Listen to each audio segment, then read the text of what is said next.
Өмір психологиясы каналыма қош келдіңіз. Каналыма қосылуды ұмытпаңыз. Асылжан мен Әсемгүлдің үйлену тойы ауылда үлкен оқиға болды. Екеуі де болашақтарынан үлкен үміт артуға болатын білімді жастар.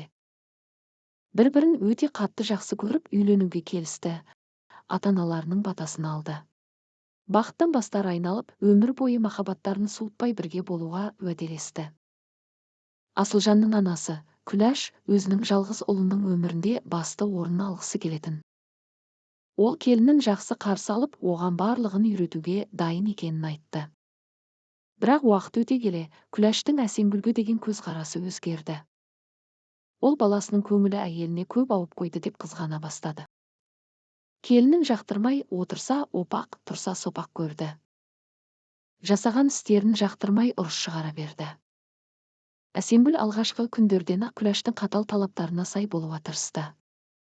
Ол ерте тұрып, барлық үй жұмысын жасап, енесіне құрметпен қарады.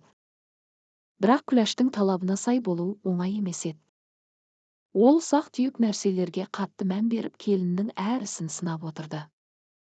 Мынау дұрыс емес, мына жұмысты неге осылай жасадың, сен менің ұлыма сай емессің деген сөздер күн сайын қайталанды. Әсемгүл қарсы келмеуге тырысты, бірақ іштей күйзеліп, күннен күнге жүйкесі сыр бере бастады. Күндердің бір күні Әсемгүл таңғы асты дайындап жатқанда, Күләш келіп, оның жасаған тамағына көңілі толмайтынын айтты. Бұл айыптауы негізсіз еді. Әсемгүл тамақты дәмді жасайтын. Ол бұл жолы шыдай алмай, енесіне қарсы шығып, мен бар күшімді салып жатырмын. Бірақ сіз ешқашан разы емессіз деді. Қарсы айтылған сөздерді күтпеген Күләш қатты ашуланды. Ол келініне ұрысып, қатты сөздер айтып, айқайлап жатқанда ұлы кіріп қалды. Асылжан жұмыста болатын, ол үйге кіргенде жағдайды көріп, анасы мен әйелі арасындағы кикілжіңге куә болды. Күләш баласын бас салып жылап, келіннің қарсы сөйлеп тыңдамайды, тіл тигізеді деп айыптап шағым айта бастады. Анасының сөзіне сенген Асылжан әйеліне қатты ұрысты. Өзін қорғағысы келіп сөйлей бастаған Әсемгүлге қолы да тиіп кетті. Осылай екі жастың арасы суый бастады. Бірнеше ай өтті, жағдай жақсарған жоқ. Әсемгүлдің денсаулығы нашарлап, ол күйзелістен азап шегетін болды. Бір күні аяғының ауыр екенін түсінді. Әсемгүл енді күйеуімен ашық сөйлесуді ұйғарды. Асылжан түсінді ма, жоқ оны аяп кетті ма, әйтеуір анасымен сөйлесуді дұрыс деп тапты. Сөйлесті, келінімен тіл табысуын өтінді. Бірақ Күләш өз қателігін мойындаудан бас тартты. Ол өзінің дұрыс екенін, келіннің тәрбиесіз екенін айтты. Күндер өтіп жатты, жағдай өзгермеді. Асылжан үйге келгісі келмейтінді шығарды. Жұмыстан кейін бірге ішетін достар тауып алды. Түннің бір уағында мас болып келіп құлай кететін болды. Кейде әйеліне жаман сөздер айтып ұратын да болды. Ақырында Әсемгүл шыдамы таусылып, ата-анасының үйіне қайтуға шешім қабылдады. Бұл шешім Асылжан үшін де, Әсемгүл үшін де қиын болды, бірақ басқа жол көрінбеді. Әсемгүл ата-анасының үйіне келіп, оларға барлық жағдайды айтып берді. Ата-анасы қызын қолдап, оның денсаулығы мен бақытын бірінші орынға қойды. Асылжан ішкенін үдетпесе қойған жоқ. Анасының сөзіне құлақ аспайтын болды. Күләш не істегенін енді түсінгендей болды. Үйдің берекесі қашты. Баласымен ашық сөйлесуді ойлады. Бір күні баласының жұмысқа жиналып жатқан жерінен тоқтатты да әңгіме бастады. Себебі бұлай іше берсе ол жұмысынан айырылып, өзі баласынан айырылып қалуы мүмкін еді. Асылжан анасын тыңдап болғаннан кейін өзінің өмірінің мәні кеткенін айтты. Оны ештеңе қызықтырмайтынын айтты.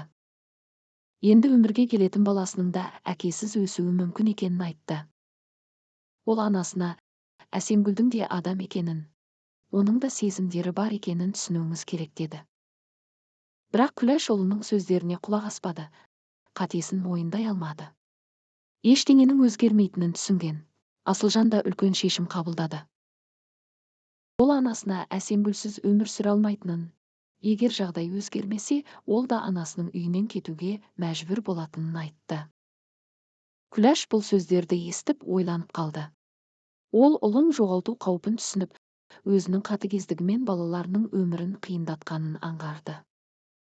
Күләш өз қателігін мойындамасқа амалы қалмай, енді Әсемгүлді келіні ретінде қабылдайтынын айтты. Әсемгүл бұны естігенде енесінің сөздеріне сенімсіздікпен қараса да, оны тыңдауға шешім қабылдады. Күләш өзінің шынымен өзгергенін көрсету үшін көп күш салды. Уақыт өте келе, олардың арасындағы қарым-қатынас жақсара бастады. Күләш келініне сыйластықпен қарап, оны қолдауға тырысты. Әсемгүл де енесінің өзгергенін көріп, оны кешірді.